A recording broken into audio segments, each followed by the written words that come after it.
HR called us in. They were like, we're going to place you guys on administrative leave. Your windows are covered and you're in the back seat. It's like, he only got a misdemeanor because she was 16, 17. What we thought we took the right steps, called the police first. The administrators, what they were saying about us, you guys know we were the ones that called the police. We just felt lifeless in a sense. A lot of the parents are coming to us like, we're fighting for you guys to come back. We can lay our hats on, we did the right thing.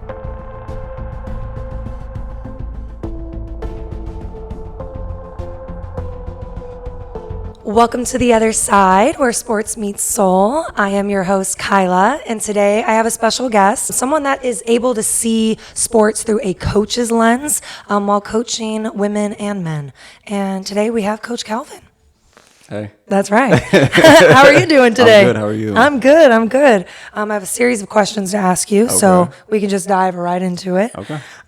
So just kind of like your origin story with basketball and coaching, and kind of, how that played a role in shaping your life and how it's evolved into shaping your coaching, like as you've found that love. Okay, so I started playing around 5 years old. Oh, wow. I want to say. Okay. Yeah, so early. Yeah. And throughout, I want to say I got to high school and the coaches there, I don't think they molded players well, to be honest with you. How did you notice that? Like, what are things that you could recognize that maybe would take a little bit more effort to see that? I would say doing different drills than, doing the same ones every day. Yeah. Okay. Yeah. Yeah. So no variety. Exactly. It was the same drills every day, and then off season, same thing. So there was So just year round. It was a repeat. Yes. Interesting. And you don't do that with your coaching? No. Very different style, right? It's way different. Like from a coach's perspective now, it's like, wow. Like you try to tailor to as many players as you can.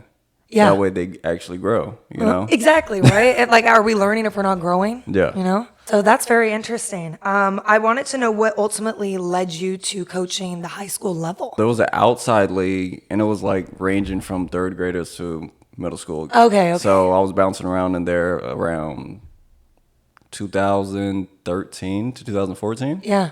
And that coach at the time, he was coaching JV at Santa Ana High School. He brought me in, and that's what started my And that's how it all started. Yeah, that's really cool. When you first started coaching, did you see it as a long-term calling or something you were just kind of taking day by day? I want to say day by day, but I enjoyed it so much. So it was like, how far can I actually push it? And let's see where we can get to. And finding that passion as it's continuing and it's growing in real time with you. Yes. Yeah, that's really cool how that works. At what point, if it has coaching been more about the people than the game itself? Because you just said too, how it molds players. I think it's always like that. Yeah. So it's not, for me at least, if you're not putting the players first, I don't think you're going to get anything out of them. So it's like, what are you trying to achieve? You know what I mean? And if you're just trying to push coaching, you're not going to get the best out of your players at all. Yeah. That's what I felt. Yeah. Did you experience that type of feeling as a player when that was happening to you? Now that I look at it, I think so. Yeah. Because everybody was just grouped up in a majority, and then, the best ones are going to play whatever. And it's like, you just fit in where you can. Was it always basketball that you kind of had a calling towards, or were other sports involved? I played football before high school. Okay. And then for whatever reason, I just stuck to basketball. Yeah. Yeah, and led you that way, onto that path. Going into coaching, how you have mentioned, or when we have been speaking, men and women with coaching. Have you seen any differences, maybe with how you'll have to coach or your style, or how they respond and receive your coaching? So I would say women are more emotional, and that could be, that's real good. You know what I mean? We need that. We need that. Yeah. Can you define what emotional means to you from receiving that from a woman in a player context? In a player context, they feel more and they need to trust you a lot more. Versus men, it's like you could just tell them, automatically they just want to go out there and they want to win in that sense. You know what I mean? So with women, it's like there's the why, the what. You know what I mean? The back end of it. That's what I feel like they want. They want to be able to trust you in that sense, So it's like that daily of, let's see where they are today. That way I can actually reach them. You know what I mean? Yeah, that's a very interesting like observation too to Yeah. kind of see as you develop more relationships with both genders too Yeah. in coaching. Are there moments where like if you could give me an example of a concept that was similar to your coaching, but you having to adjust it based off the gender? Do you have any examples of what that could look like? I would say more on how you approach. Okay. So communication wise, Yes. of like getting through. So there's certain days where you can always probably yell at the guys and they'll listen. But then if you do that with women at times, it's like you might not know what they're going through that day, and then they bring that in, and then you come off like that. Now you're the jerk. Yeah, yeah, You yeah, know yeah, what yeah. I mean? So it's like, okay, let me try to find the balance. What is going on with this player today? Yeah. And then how can I get through to you? You know? Yeah. Why do you think it is that men respond better to that type of inflection in your voice of, if you were to, be a little bit tougher with them? Why do you think they respond so well to that? From what I get, I think it's like from men to men, it's like they want that discipline in that sense. So once you're stern about it and you're giving it to them a straight way, it's like, I feel like for guys, they don't want to come out and lose. So automatically they have that wall up. It's like, okay, whatever I got to do, I got to do. You know what I mean? I think what's good, because I have seen a lot of clips too of winning always being like the one thing that we're always focusing on. Yeah. But if we're focusing on the output a lot and the outcome, where do you think that leaves players if their expectation is completely shot in that? They're going to get lost. Yeah. How have you seen them deal with it? Have you seen it very like in a healthy way, or, kind of where it's more of a struggle to get back to an equilibrium?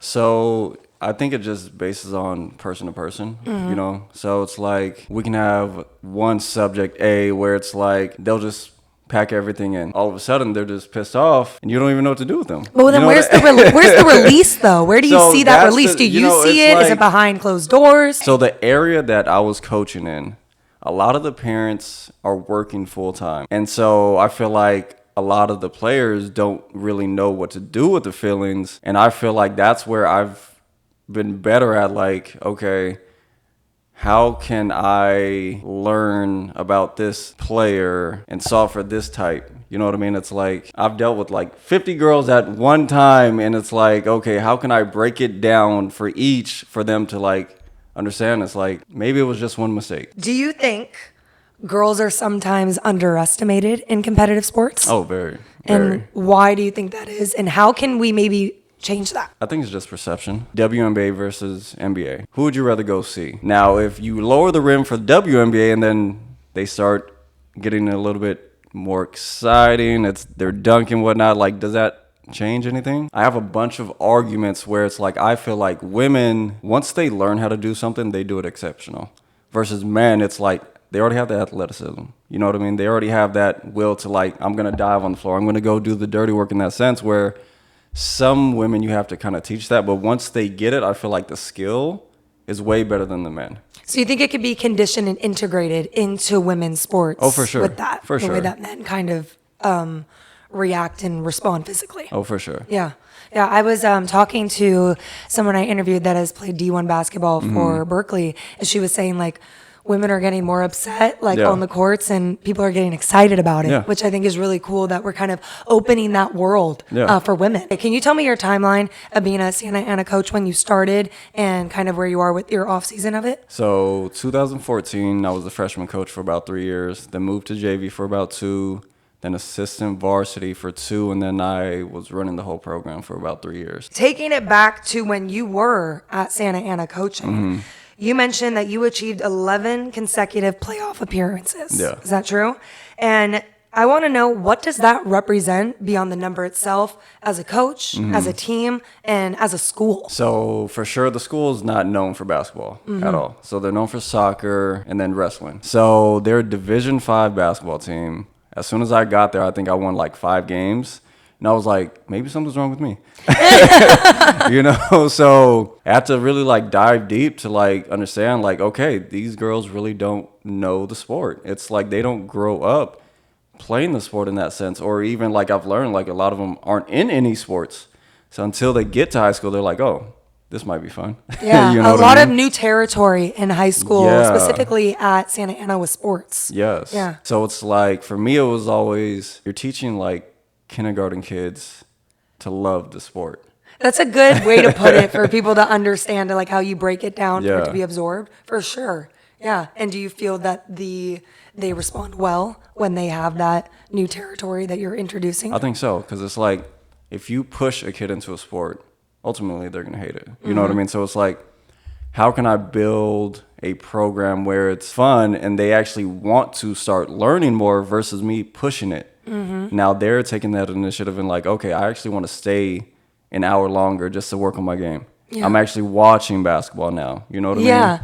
Yeah. What I really like too in your verbiage is you are saying how rather than why. Yeah. Yeah, and I think that's really important is that your initial response is how can I create this for these girls rather than why do I need to take this extra step to do it. You mentioning CIF championships and state appearances Yes. that kind of changed the credibility of a program, right, at Santa Ana. How did those specific things with the championships and the state appearances shape that? It showed the girls that they can actually do what they want if they put their mind to it. Because ultimately it's a mental game. Yeah. Physically, you can always get out there, you can do the work, but mentally, like, can you actually push through and actually like believe that you can actually make it? So it's like once they got that I want to get better. Once you build that community, it's like everybody's wrapped around and it's like, okay, we all are on the same page. And now it's like, we don't even have to push you. You guys are staying at the gym till like 7, 8 o'clock. Yeah, they're pushing themselves. You know, so it's like once they were able to see, okay, we actually can get this far, I actually want that a lot more now. Now that I got the taste, I want more. You know You're what I mean? hungry. Exactly. You're hungry for more. Yeah. Yeah. I think it's nice too that that moment had a big power of hope. It's good that they were able to see that hope and transform it within. Yeah. Now, with having that experience and that hope and kind of maybe like a confirmation that they're on the right path in their dreams, did success shift expectations within themselves from the school, the athletes, or yourself, like as you gained more of that credibility? So not from the school. Okay. You know, it's funny. It's like, I feel like all the coaches were in it, all the players were in it, but for the schools, they were still focused on other sports. There was a detachment. Yeah, there was still that detachment. Even though we feel like we've been doing the most out of the other sports, you know, Are the other sports still getting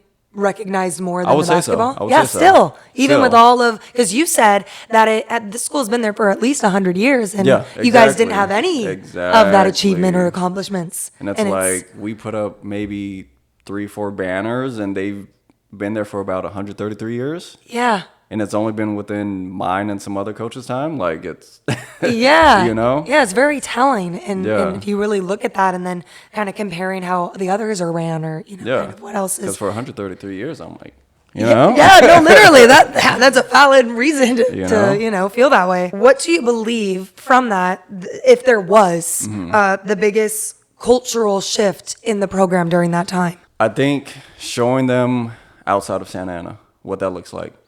So we've taken them to like Laker games or like women's games or college games, like showing them actually what does basketball look like. Having that You level know of what I mean? exposure in that like current environment that they're in, but then seeing it professionally too. Exactly. It's like, oh, there's more than just what we see in Santa Ana, you know? That lens now has gotten bigger and multiplied. Kind of going into some reflection with yourself in coaching and kind of the realities of the rewards and the challenges that may come with coaching. What have been the greatest rewards for you as a coach? I think getting them to that point that we just said, like they actually want it more than we got to push it. You know, like seeing them that now they're actually doing homework on basketball outside of it. And they're actually coming to us like, okay, what can I actually work on? What can I do instead of just sitting back like, okay, I'm just going to come to practice and leave when I need to leave.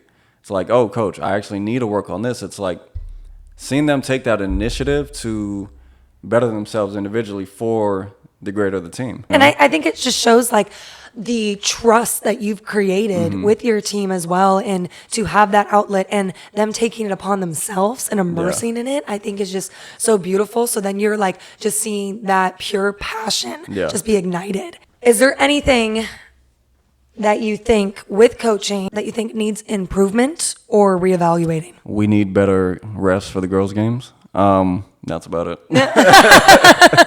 Can you go into that a little bit more and like the role that refs play and like how you've seen that impact your team? So I feel like girls get the worst refs. Every game that I've seen, it's like they have a bunch of newbies that are like trying to learn how to coach, and then once you get to CIF, it gets a lot better. I'll hear from a lot of like coaches' friends, it's like they don't know what they're doing. What's something people outside of your environment that may be looked at as misunderstood as a coach? Coaching is easy. You know, and it's like you'll have like parents like, I was gonna say, who's telling you that coaching is easy? Like, who are we listening to? Like, what is their resume? You'll have those parents where it's like, oh yeah, they need to work on their rebounds. They need to, you know what? Why don't you do this? And it's like, why don't you come in, you know, coach? Yeah, come to do practice. That, yeah. Why don't you come and spend see? about 3 hours and then let me know what you get from that. And why don't you show me how to do it?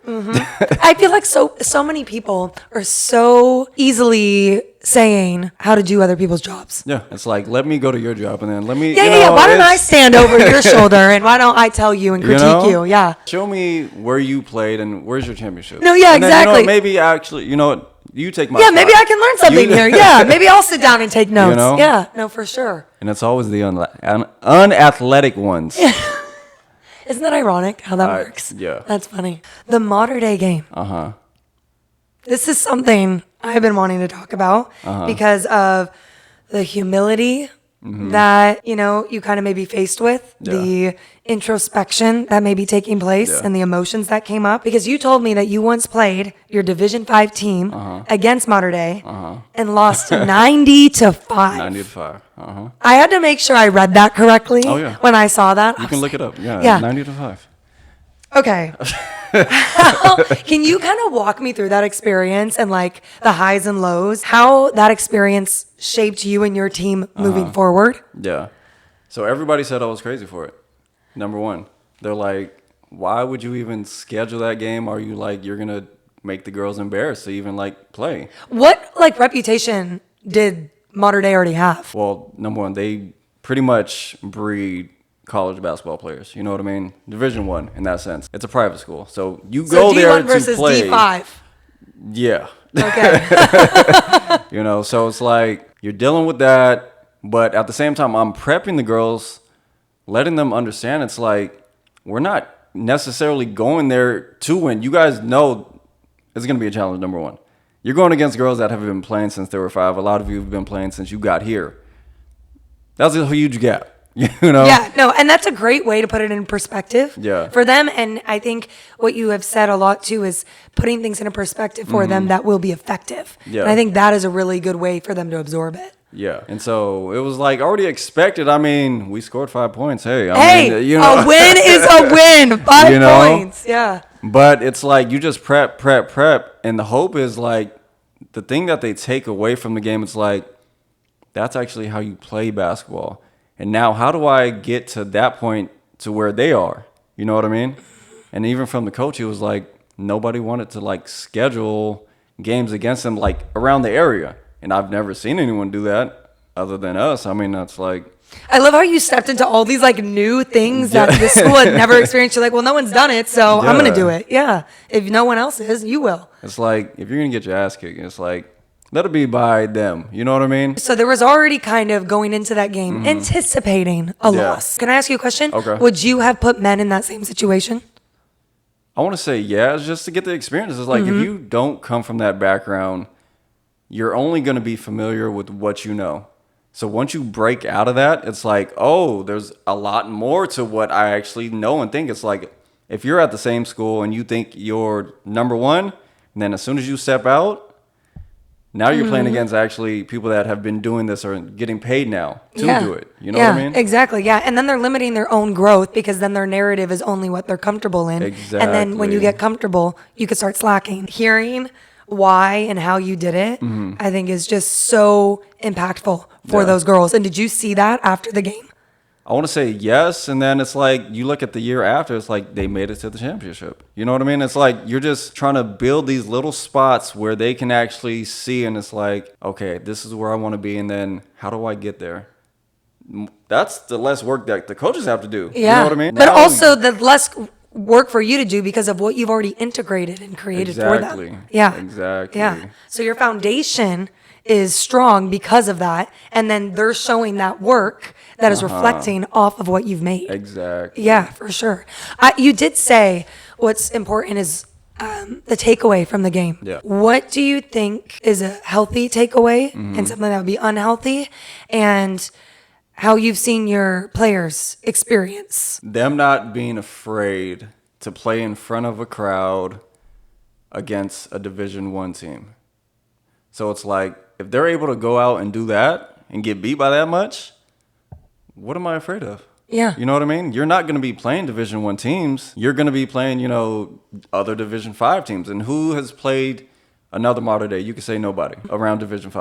Yeah. You know what I mean? So it's like, what am I going to be afraid of now? You know what I mean? And to have the courage too, like doing that. Exactly. Like that, and knowing what the result may be and still putting everything into it and testing your strength, your abilities, everything. Because with that group, it was like, we were going to get them the next year. Was it that same group? Like in Pretty much. Yeah. So like we were going to have the same core the following year. So it's like, boom. You guys couldn't do anything against modern day. You're playing against like average, maybe 6 feet and up, and we couldn't even get it past half court sometimes. It was like, but now it's like you're looking at other teams. It's like, oh, that's a piece of cake. What message did you give your players immediately after that game? Because you gave them a message before. What message did you give after? You guys weren't afraid. It's like, who else do you see putting that game on your schedule? And not being afraid, oh yeah, we lost 90-5. And then, if you got other classmates like clowning you, it's like, okay, what are you guys doing? Mm-hmm. You know what I mean? You guys aren't coming out to play the top of the top. It's like, we're playing against girls that are actually going to be in D1 college. And it's like, it's the 1% in that sense. If you guys can do that, now we just got to keep continuing on the path then. You know what I mean? And when you presented this game to the girls, did they question you or ask you any questions as to like why or if they're ready or anything So like I had that? a player named Cynthia. She got hurt maybe a couple weeks before preseason, and she was bummed out that she wasn't going to be able to play in that game. So she rested and healed until she could actually get to that game to play a little bit. And it was like, oh, you guys actually don't want to miss this game. You guys actually want that challenge. And that was where it was like the coaches were actually doing something. Something's They actually were fueled like by it. Yeah. You know what I mean? It's You're like, seeing all of it wire together. Exactly. That is so cool that you've created that for these girls.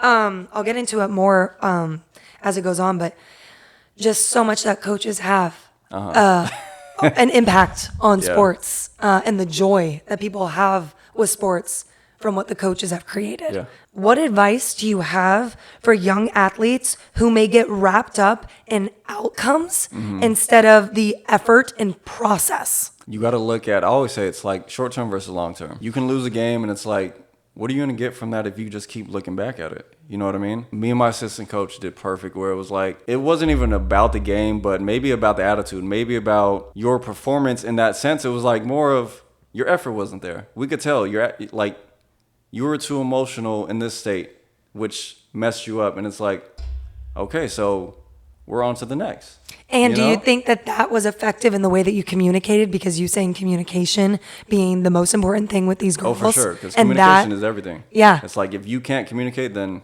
And how you deliver your communication too, Exactly. right? That's so important, especially when you're saying, okay, what are they unpacking that may be separate from sports or on top of everything with sports as well? Leadership under pressure. I am curious about this. Please feel free to say anything that you're comfortable with, that you feel safe enough to. Wanted to kind of go into the integrity and responsibility you were faced with as a mandated reporter, right? Yeah. You were faced with a serious situation that required difficult decisions. And did you say this was between a player and a coach? Yep. How did you navigate balancing responsibility, leadership, or care for the athlete involved? And then also balancing where you are dealing with the coach, where you have experienced that level? So I don't know if you want to get into all the details of it. What or... I can get into as many details that you are willing to share. Okay. Is this 2014? This is no. Okay, yeah. No. Where This are is we in the last timeline? Year. Last year. This is last year. Last year. Last year. Okay, so you had already been at Santa Ana this whole time. You've made your mark. Yeah.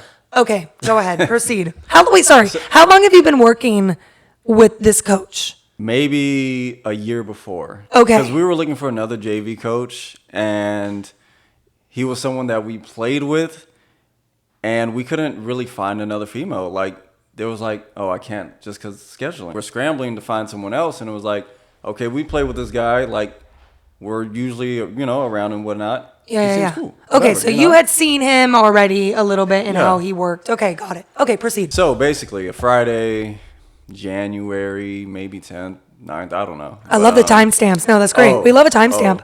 oh. You're like, I got them all. It's vivid, right? So my freshman coach has a girlfriend, and a lot of the girls, they'll like go to like his girlfriend, whatever, talk, whatever. So supposedly there was like a text that one of the players seen through the player's phone. And it seemed kind of weird, so they relayed that to the girlfriend. The girlfriend relayed that to the freshman coach. He relayed that to me.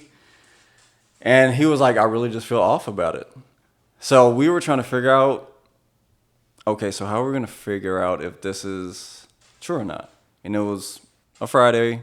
We had practice. We left. And no later than an hour maybe, we got like a call from another player like, oh yeah, this player's location is at a weird place. Like, you guys want to go check. So he calls me back. He's like, my car is not really running right. So can you go do it? And I was already out. So I'm like, yeah. It was just you that went by? It was just me. So I'm like, hopefully I don't see his car.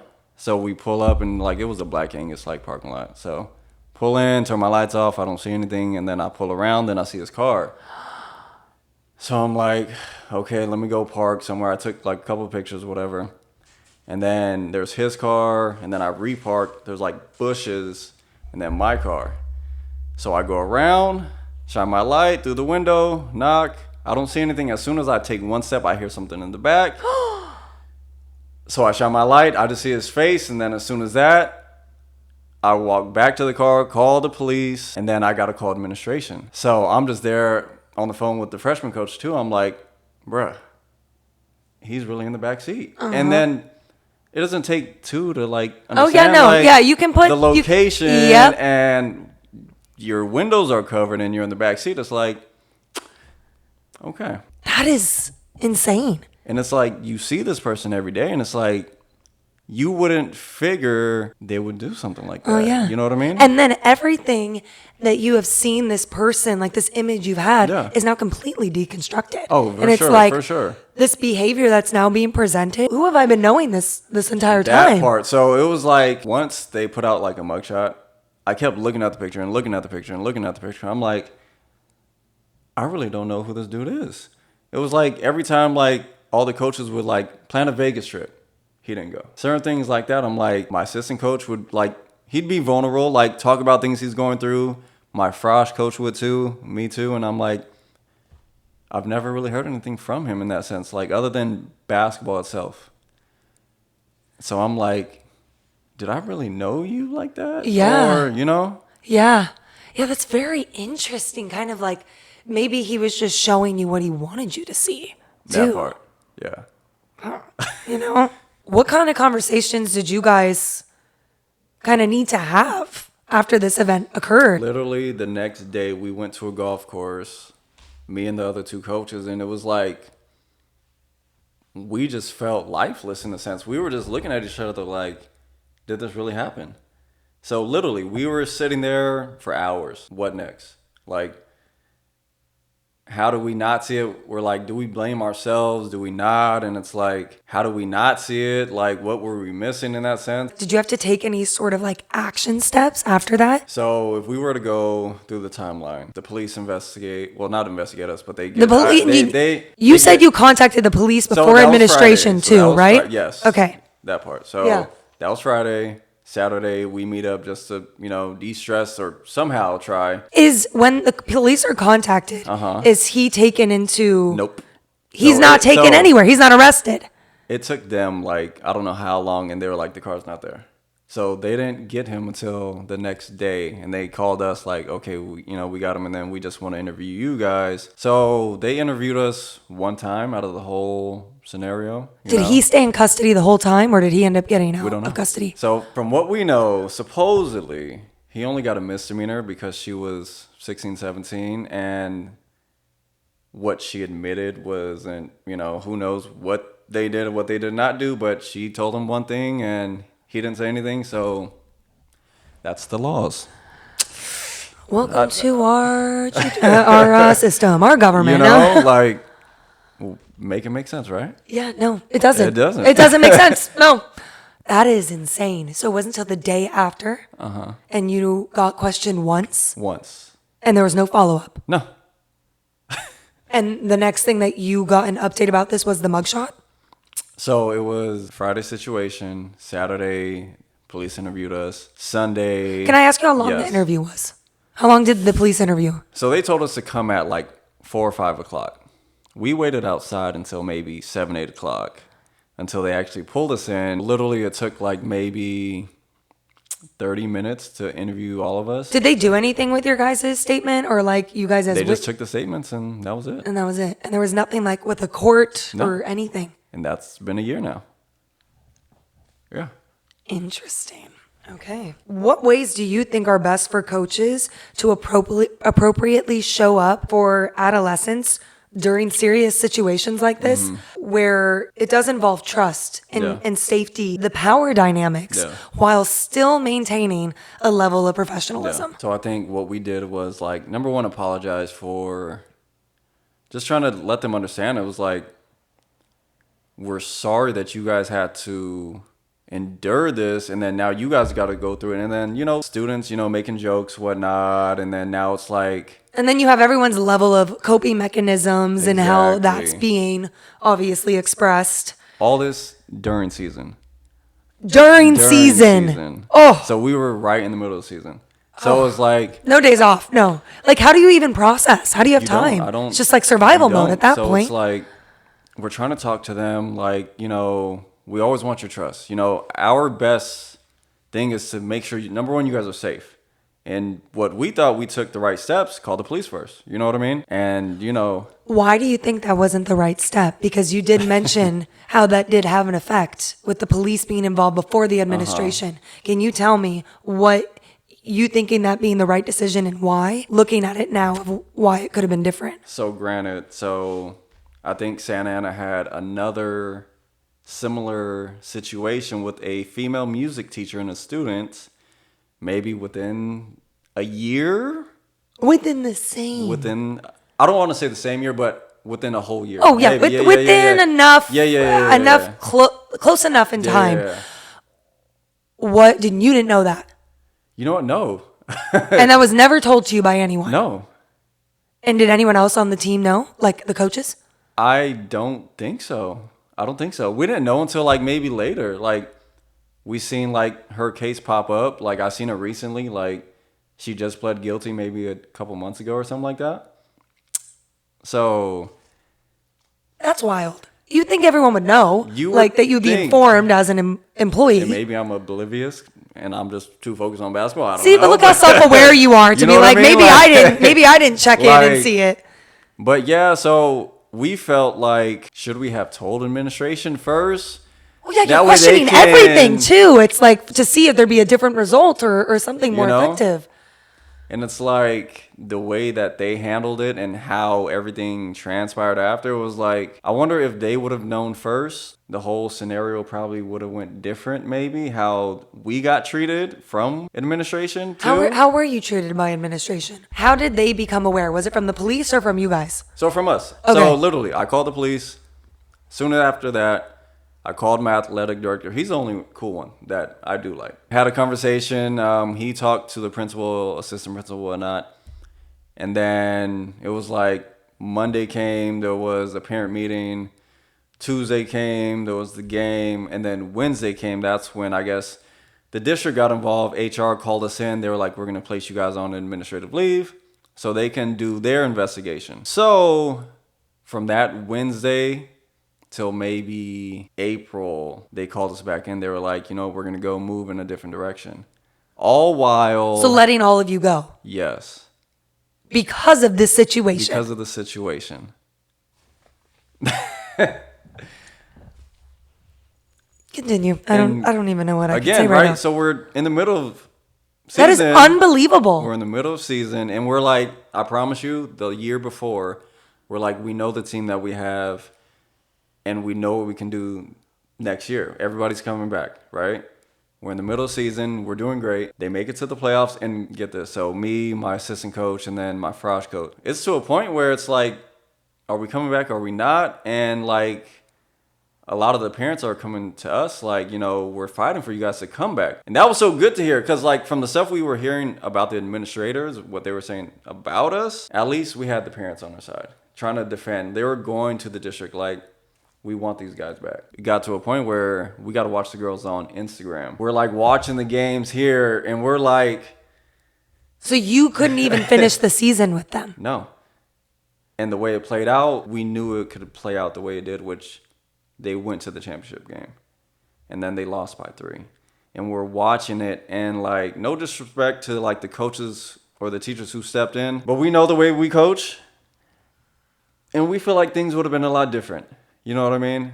A lot of the players felt the same and it's like to get to the championship again and lose by 3. Okay.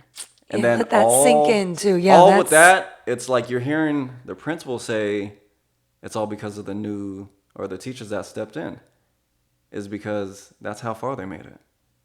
And we're like, okay.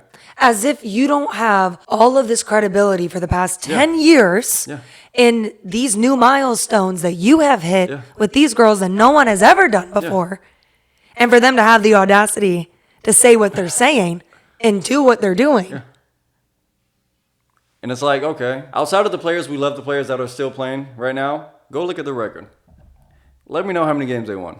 Can you give me some stats here? I don't like to focus on stats, but this is something very interesting. So with you having, let's say, like your core team and kind of what that looks like, what are the records from then to now? Are those coaches that took your guys' places still there doing what, like your role? So they took over for this season, right? Which they won 3 games, plus it was a forfeit game that made it 3. How many games did they play? Total? We played maybe 18, 19, something like that. And like I said, I love the players. I love you guys. But the coaches that I had, my assistant and then my frosh coach, I know what we could have done for them. You know what I mean? Mm-hmm. Like I said, there's like, hey, 3 games. That's what the principal was looking at, right? Yeah. This is what you guys did last year, right? Uh-huh. So, yeah. Interesting. Very interesting. Do you feel that because basketball at Santa Ana has been always looked over, that they didn't really deal with this necessarily as well as they could have?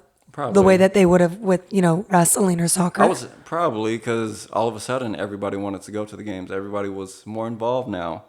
And we're like, okay. So it opened this different way of operating with basketball at Santa Ana. Now you guys are getting a lot more support from different teachers and administration, huh? Where was this a couple years back? Wow. Yeah, that is... I mean, I was about to ask you, were there setbacks or major readjustments that came out of that experience? But seems like you've named quite a few. Yeah. And those are all valid. Yeah. My gosh. Does your assistant coach and frosh coach feel the same way as you? Oh, for sure. Yeah? You guys have that similar feeling and experience from... We were just talking about it maybe a couple of days ago. We got together Yeah. Still a present conversation in real time. For sure. Yeah. As it should. I mean, that is just so discombobulating to even It's so backwards. It is. That's what we were saying is That's awful. So you don't want me to call the police? Yeah, as if, and you being there, what you'd have to do immediately. You should have called the district or the administration first before dealing with what's in front of you legally. Exactly. That's why I'm like. And then you get shit on for that and How ridiculed, backwards is it? and you get punished for it. Yeah. And then just how the outcome of that case. And we don't even You don't know anything else after. We don't Yeah. even know.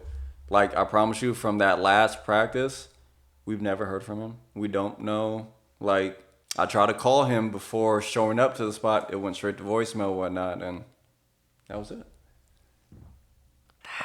This kind of goes into some resilience and redefinition where growth may have been more present in your life at this time, because you told me that you described 2025 as a year of lessons and opportunity. And so I wanted to kind of dive into that more of what made it such a defining year for you. I think once we knew we weren't coming back, you kind of start settling into like the day-to-day. Like, we wouldn't get home till like 7, 8 o'clock, like literally every day, whatever. Most of us started from like 8, like regular job or whatever, till 2, and then go straight to basketball, and then leave maybe 7:30, right? And then without that, it's like we all noticed how much we neglected ourselves in a sense. We didn't, our priorities were a little bit shifted, where it was like now we can actually focus on a lot of stuff that we were just missing out on. Did you feel that there was a level of neglecting yourselves because of how you kind of innately had to survive that situation and experience? I would say so, that, but then on top of like just we were trying to get the program to, something special in that sense. So it's like, what are we going to do? What is it going to take to get there? And then it's like, all your time goes into it. You're going to neglect something. You know what I mean? Yeah. So what were your guys' main 3 priorities after this happened moving forward and kind of having that redefinition? Just getting in touch with yourself and making sure that, you're sane, right? Because you get so used to it. Like, now it's like, okay, what do I do? You know what I mean? It's like, now it's like, can we find a healthy alternative? And then making sure we're like staying in touch too. It's like making sure you're just not stuck with the situation just alone, like just constantly thinking about it. Like, are you good? And I promise you, I think like we've gotten closer, like a lot closer outside of that. You know what I mean? It like brought us a lot closer. So yeah. And I think too is that you guys are allowing yourself to be vulnerable in that situation, because you're all kind of experiencing that in different ways and processing it in different ways. And it's not like healing from that or, moving forward is linear, know? And what I think too is I've had someone else on here who has been a player and a coach, and she has mentioned how important community is, and like you can't do it alone. So I think it also shows not only the importance of community for players, but community for coaches as well. And your experience kind of confirms that. Because for sure, there could be a lack from a coach's standpoint. It's like you think you're doing all this and then hopefully you're falling back on somebody else, but it's like, no. You know what I mean? That allowed us to see the bigger picture. Like, coaching is just one avenue in that sense, you know what I mean? But there's so much more to yourself in that sense too. You know what I mean? It's like you're not just a coach. You got to have a life too. Now we can actually see who we are now. You know what I mean? Yeah. And then like, as with all the coaching experiences, like what life do I want to immerse myself in? Exactly. What life do I want to reshape right now that kind of will have me fulfilled in maybe a different way, or just enhancing it with something else too? Because it's like you put so much into the players. It's like you're giving and giving and giving, and then you go home and it's like, dang, I'm drained. And it's like, now it's time to go to sleep and then do it again. Exactly. Yeah. Having the motions of things and then eventually having a burnout or, something where it's just an unhealthy balance. Yeah. Yeah. And getting wrapped in it. So getting yourself out of the cycle too can maybe be just as hard as starting a new one. Exactly. Just looking back at everything, it was like one thing I would tell the other coaches, it was like, we can lay our hats on, we did the right thing. We're actually good people. Because you get down on it, it's like, so much like, were we a part of the situation? You know what I mean? And at the end, it's like, no, you actually did the right thing. And we'll hear that, confirmation from other parents too. You know what I mean? So I would say that's one big part of just knowing, okay, we're good people, and then going from there, like, if we're able to go ahead and do that, one thing that the parents would say, like, we trust you with our kids, which played a lot. Like, going from that situation, it's like, you would think during the parent meeting, like, oh no, I don't want my kids around these coaches anymore. Like, you guys let this happen. But no, it was like the total opposite. And that was like the most grateful thing that we've experienced.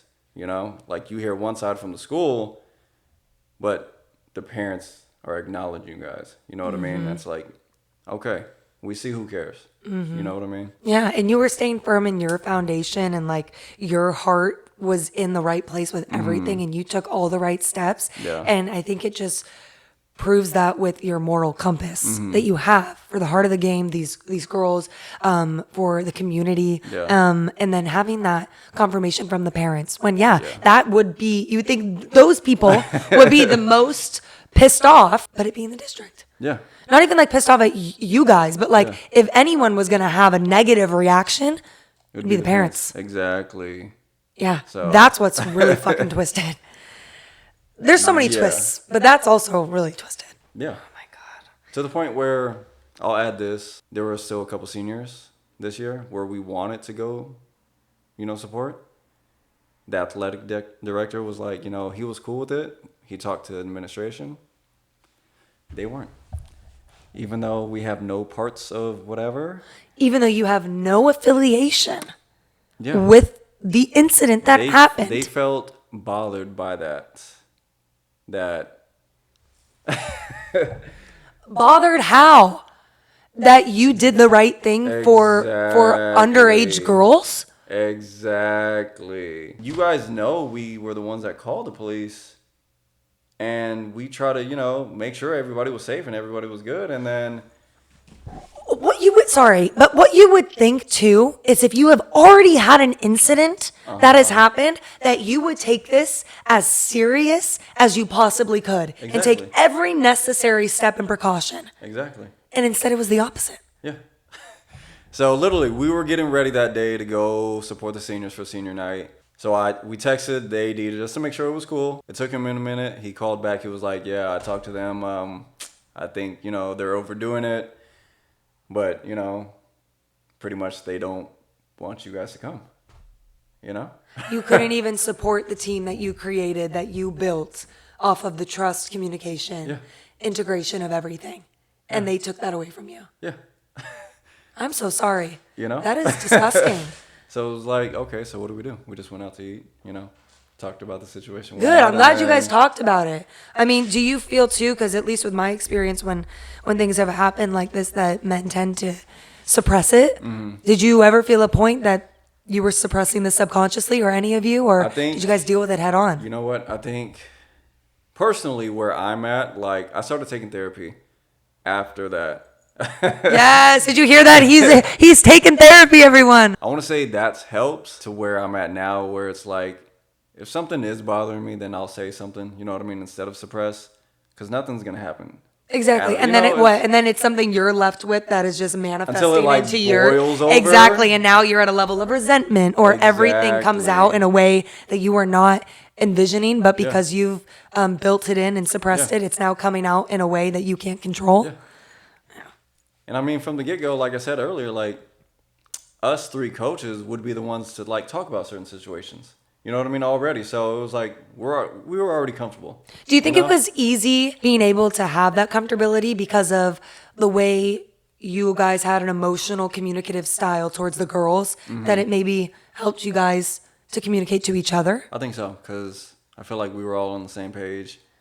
Pretty much the same mentality as, what we want, and then what we all kind of want in life, you know what I mean? That plays a part. And it's like, once you build that bond, it's like, as for a guy, I feel like that just makes it intriguing to, like, actually being able to express how you feel to other men. Because a lot of times, like you said, men suppress. Where do you think that stems from? Do you think it stems from? That you just have to, like... Because I feel like a lot of men associate emotion with weakness. Yeah. And it's like, how do we get out of that narrative without, men looking like they're weak for showing emotion? Because when I feel like you are in touch with your emotions like that, and you're regulating them, and you have a secure attachment with yourself, then you're going to be able to effectively have a secure communication style in relationships with athletes, right? So how do you think maybe that could change? I think slowly it is changing, just because there's so much social media around where it's more accepting now. You know what I mean? There's so much more therapies that are online now that you can do at home. You know what I mean? And you can go at your own pace, exactly, too. Yeah. Exactly. But I feel like once you kind of like, you have to be able to put yourself out there a little bit. And then once you see that, like, it's not weak, it's actually strength. I was literally about to say that you were actually building strength within yourself. Yeah. It's like, what are you going to get from suppressing it? More anger? And then that goes also to what you were saying, kind of the way with the girls, if we can correlate this and connect it, is them being in, the games and everything that they're doing, them kind of being tested and, out of their comfort zone, right? Pushing them out of that and everything they're gaining from that. Yeah. So then, like we've said, if you are staying in this comfortable bubble, you're never going to get past, where you could be really great and really evolve because you're staying where you're comfortable. And I think what helps is like, once you have one friend that's vulnerable and you'll see like, okay, I can actually really talk to you. Like just not on the surface either. You know what I mean? I can actually express what I'm actually going through because you allowed yourself that output towards me. The space they created for themselves with you also created that space for you. Exactly. Yeah. Exactly. Yeah, definitely. No, I just think I don't even know what right or wrong answer that could be. I just think it's always good to have a men's perspective on that because all the men I talk to, just kind of have the similar. It's hard. It's like you kind of grow up, I don't want to say trained. Conditions. But, Like, and with society too, and how things were integrated. Yeah. And if you're looked at in another way, then what this will say about you and your identity. Yeah. Because then that suppression is just going to lead to something else. Exactly. And then that manifests and bleeds into other relationships in your personal life. Exactly. So now you're kind of fucked everywhere. Yeah. Oh my gosh. Part. Yeah. I am loving to talk about this beyond the court with special education and human connection because I also work in SDC classes and classes that are hard of hearing, and you've worked in special education for years, right? How many years have you worked in special education? I want to say 2016. Okay, wow. Okay, you have some years on you with that. Yeah. I want to know what skills from that space have translated into coaching and interpersonal relationships, and then vice versa. What has coaching taught you that you apply in special education? So number one, everybody's different. Every disability is different. You can't talk to the same person every single way. Maybe you're teaching somebody one thing, but the other person might be a visual learner. You know what I mean? And on top of that, it's like, do you have the patience to walk with them until they can actually run? You know what I mean? So I think that just balances it out. It's like, you got to be able to comprehend, like, everybody's not on the same pace. So how can I get through, like, patiently, like, hopefully we're going to walk towards the destination that you're trying to get to. That I really like. Do you have the ability to walk with them until they run? That is such a good way to interpret that. Yeah, for sure. And you're finishing your degree in special education, right? Yeah. How do you see this next chapter aligning with who you are now? I think being able to like learn how to not just give myself up to everything and just be balanced in the areas that I need to. Standing firm in that, like being able to say no. And yes, to like situations like. And no being a statement, like not where you have to explain yourself. No is no. I don't have to say anything else than that. Because sometimes like you feel like you got to please everybody. And then now all your time is taken. It's like, okay, so what do I have left for myself? Well, that's what I like too. It's like you can't pour from an empty cup. I love that saying. That part. Because if you just constantly are pouring to others, what are you left with? You're empty. Exactly. There's nothing. And then how do you refuel? Like you're waiting for someone to pour into you, and then you have unrealistic expectations of other people that you may be putting onto them. Exactly. Everything you can go down into that. This is so important. Okay. Because I have friends that like don't want to come on the podcast. Okay. Because of how much joy they have lost from coaches in their sport. Okay. And kind of like just how it is still so negatively integrated into their reasoning and beliefs. Yeah. And so knowing that there are athletes that lose joy and passion of a sport because of a coach, why do you think that happens? Like I said, like if you're just going at it to like coach to win, and then you're just teaching everybody the same thing, the same way.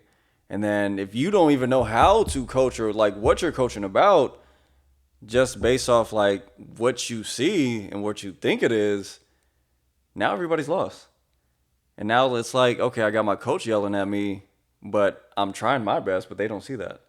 You know what I mean? It's like if you don't understand your players and you're trying to push them towards a direction where they're not ready, you're never going to get to that end goal, you know? So it's like, I don't even want to go to practice. Like, all we do is run. For what reason? You know what I mean? Like, we're doing the same thing over and over, and it's like, what am I here for? And now I'm looking at you like, you don't even know how to coach. Connecting with other coaches, and you're getting other opinions and different ways that they do things. You'd think maybe that would be a moment of reflection or ways that you can look at your own coaching. You would think so, right? Yeah. But I feel like a lot of people think they're too good or like they know it all. They're just black and white, And stuck in then their ways. just because you're older and you're teaching kids, you think that you're doing it correctly and it's right when it's not. I think one of my least favorite phrases is the older you get, the wiser you are. No, you're not. No, you're not. I am so tired of people saying that because it is so far from the truth. I know people in their 50s and 60s that act like they're 18 years old. That has nothing to do with it. I think you are getting wise based off of the choices you make after what you experience. Exactly. Not just, oh, well, I am 50 years old. I'm wiser than all of these people that are below me. Exactly. No. I hate that phrase. So it just kind of correlates to that too, where it's like you are so firm that this is how it works and this is how it's done. So adamant that you aren't even willing to look. Yeah. And then isn't that limiting a coach's potential too? Like I think so. And then you could tell like which coaches those are. Yeah. You know, and is it easy to kind of weed those ones out? So. Yeah. You know, and then you have like coaches that are kind of lost and that might be like timid on the opposite side of like more aggressive. You'll have those type of coaches where like they're in it because they want to, but they're lost themselves. But it might not come across like, okay, I'm like aggressive, like, you know what I mean? But that could actually like steer you wrong too. Like, okay, he's nice and everything, but yeah, so there's on both sides of kind of aggression and having that timidness as a coach. Yeah. Very interesting to, like you said, finding balance. Yeah. Yeah, finding a balance within yourself, in your personal life, in your professional life, and how you integrate that towards communicating with others. Yeah. How much influence do you believe a coach has on whether an athlete continues a sport or walks away from it entirely? So you could take our case in this scenario. Yeah. Where the teachers that took place, from what I heard, they were trying to change everything. Like, granted, right, we're in the middle of the season, right? We've already, like, trained these girls to run certain plays. Like, we're doing things a certain way. And now it's kind of like you want to, like, tweak and change everything mid-season. And we're hearing, like, how they're, like, every day is the same thing. They're not getting any better. And it's like you hear players like, I kind of want the season to be over with. Even to this day, like some of the seniors will contact us like, I'm already over it. You know, they feel like they're not learning anything or like the coaches aren't there for them. And that's where it gets lost. The intention of why those coaches are there is lost in it where it was always present with you guys. And clearly they are experiencing that because they're the ones that are having that effect, like are experiencing kind of the repercussions of that. Yeah. It's like you lose that care for the athlete. Like, granted, like, yeah, we all want them to win. You know what I mean? Of course, yeah, of course, yeah. Like, that never absolutely. changes. But, like, I care about you as a person, too. You know what I mean?